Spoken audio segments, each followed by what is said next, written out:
بالصلاة على رسولنا الكريم محمد صلى الله عليه وسلم.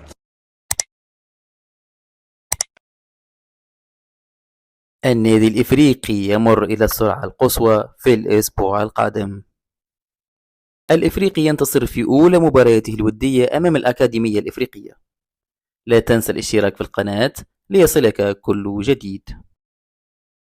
خاطري للتاريخ، خاطري للتاريخ، خاطري للتاريخ. السلام عليكم ناس الكل، فيديو جديد ومتجدد على أخبار النادي الإفريقي الأخيرة والميركاتو وكل ما يخص النادي الإفريقي اللي كان يلعب اليوم مباراة ودية أمام فريق الأكاديمية الإفريقية، يعني بطبيعة أماتور رياضة وشغل. هذوما معناها جمعية فيها لاعبين أفارقة يلوجوا في فرق ويحاولوا تسويقهم بمباريات ودية. أكيد أنه التحضيرات ستبدأ بنسق منخفض. الإفريقي هذاك هو أحسن مع عمال يلعب ضد جمعية مغمورة. الانتصار كان بثلاثية مقابل هدف. نقطة الاستفهام اللي حتى ضد جمعيات معناها كيما هكا اماتور وضعاف على الاخر تقبل في الاهداف، وهذا ماهوش ضعف للدفاع متاع النادي الافريقي، والا هو بحسب رايي انا الشخصي هو ضعف في وسط الميدان، استرجاع الكرة، افتكاك الكرة اللي حكينا فيه برشا مرات. الافريقي انتصر بثلاثية مقابل هدف، اهداف في راس الشواط من ضربة جزاء، فيليب كينزومبي وعلي يوسف. النقطة الإيجابية علي يوسف معناها باقي يسجل وباقي يقدم في الإضافة الهجومية رغم اللي هو مدافع. النادي الإفريقي وبعد أخبار أنه خسر أمبروز وهو فكاك وبيفو ترجي جيرجيس بعد ما دخل فريق الخور القطري في آخر لحظات المفاوضات، بعد ما اجتاز اللاعب أمبروز الفحص الطبي بنجاح دخل فريق الخور القطري وتمكن من انه ياخذ الملاعبي هذا بنسبه 90%، خاطر الملاعبي مازال ما صححش، ننتظروا لعل وعسى تحدث معناها مفاجاه ويرجع اللاعب الافريقي. واكيد الافريقي عنده بلان بي في الحكايه هذه. بالنسبه للشافعي اللي كان هبط التدوينه هذه ويحكي اللي فما نسق سيكون مرتفع وسريع في الاسبوع القادم للافريقي واخبار مفرحه، فانتظروا الاخبار المفرحه. هل هو يتكلم عن انتدابات؟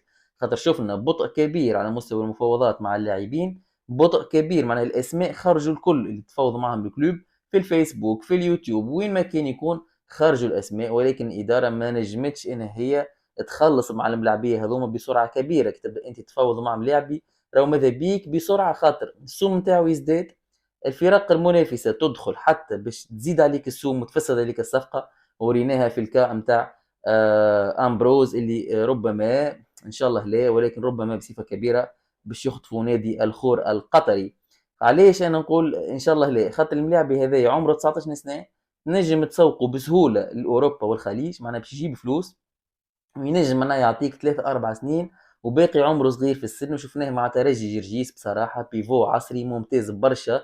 ان شاء الله البلان بي نتاع الكلوب يكون موجود ويكون في قيمه امبروز، ولما لا يكون افضل ويمشي مع الكلوب افضل من امبروز.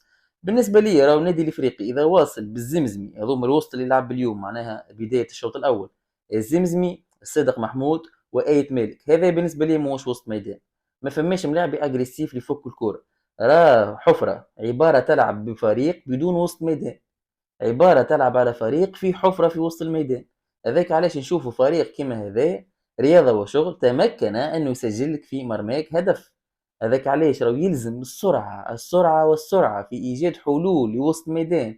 سمعنا مفاوضات مع اسامة الشريمي لاعب السويحلي الليبي اللي هو ملاعبي ممتاز برشا، وسبق ان عملنا عليه فيديو ارجعوا تفرجوا فيه. ملاعبي هذايا معناها ممتاز، ما عندي ما نقول.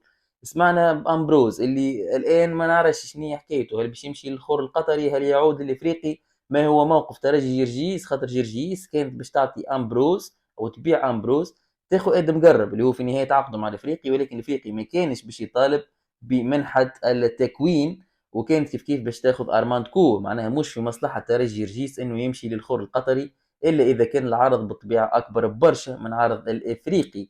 الافريقي يجب السرعه الان في ايجاد حلول لوسط ميدان ضعيف وتعيس ويجيب النوم ويجيب الفقر ولا ياتي بالالقاب.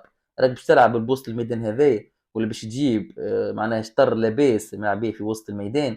راك عباره باش تكمل مرتبه رابعه والخامسه من غير ما نتعبوا رواحنا ونتفرجوا في الموسم القادم ولا نستنوا حاجه كبيره. يجب تدعيم وسط الميدان. راني عندي برشا نحكي. ثم شكون قال اللي علي يوسف ينجم يلعب هو في وسط الميدان كفكاك، اللي هو راهو معناها هو كان يلعب اصلا بيفو في فريقه السابق، ثم تغير مركزه في الفريق السابق، رجع الى مركز لاكس. بصراحه ربما ما نعرفش، انا اشوفه مثلا رودري نتاع السيتي كيف كيف كان اكسيال وبعديك خرج ولا بيفو، هاك شفناه توا عنده بالون دور، معناها تمكن واثبت جدارته في المركز هذايا احسن حتى من لاكس. ولكن انا نحبذ مادام علي يوسف ممتاز في اللاكس، ما تضاعفش انت لاكس نتاعك وتجيب ملاعبي ديميتي معناها يلعب في وسط الميدان، ينجم يركح لكلوب افريكان اللي هي عندها بالحق والله حفرة في وسط الميدان. هذا فيديو اليوم كان سريعا على آخر أخبار النادي الإفريقي. حطونا لايك، سبسكرايب، كومنتير، نشوفكم في الفيديو القادم. السلام عليكم.